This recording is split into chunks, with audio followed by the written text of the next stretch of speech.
Hi, my name is Troy Anderson. I'm the owner of Anderson Training Systems, a fitness coaching business based in Tempe, Arizona. What I'm going to do today is share a couple really solid beginner upper body exercises with you using the kettlebell. Obviously, you see I have a couple kettlebells behind me. I'm going to basically give you two progressions. I'm going to give you a progression using two hands or a two-handed press, and then I'm going to give you a progression using one-handed press. One of the problems that many people see with kettlebells, and nowadays they're kind of alleviating that problem because they're building them much like dumbbells with 5-pound increments, but using the traditional metric size kettlebells, the jumps are pretty big in between the increments of sizes of bells.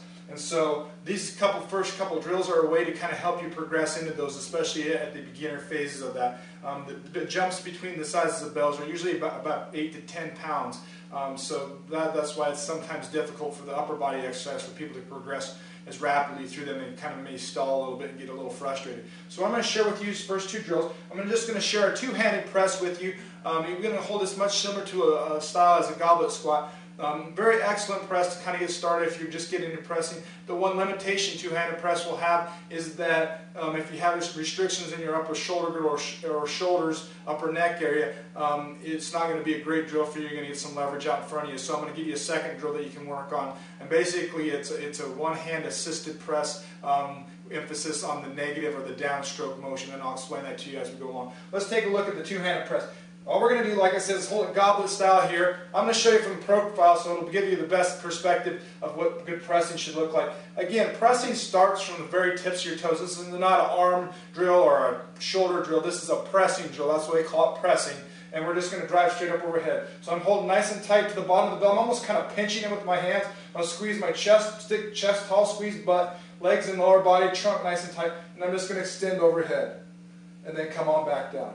As you can see, because of my narrow grip on the kettlebell, it requires me to have some pretty good quality shoulder flexibility. Even though I have some restriction in my shoulder, I'm actually doing a pretty good job of pressing it. Let me show you from a little bit different angle.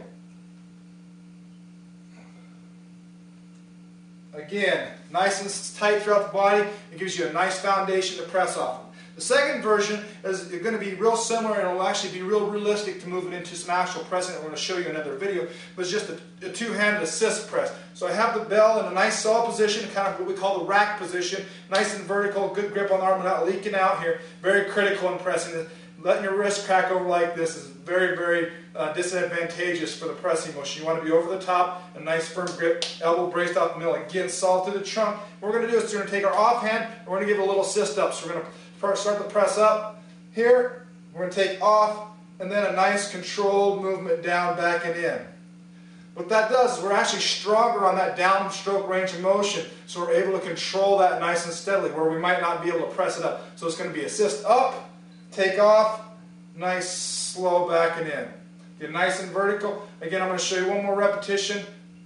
Solid up, nice, slow, back, and in.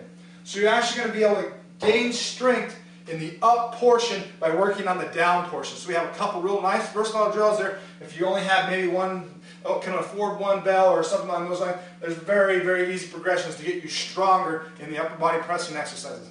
Hopefully you got some good value out of this video, some really good content. If you're interested in seeing more articles or video content similar to this, please stop over by my website, www.andersontrainingsystems.com. Hope you enjoyed this.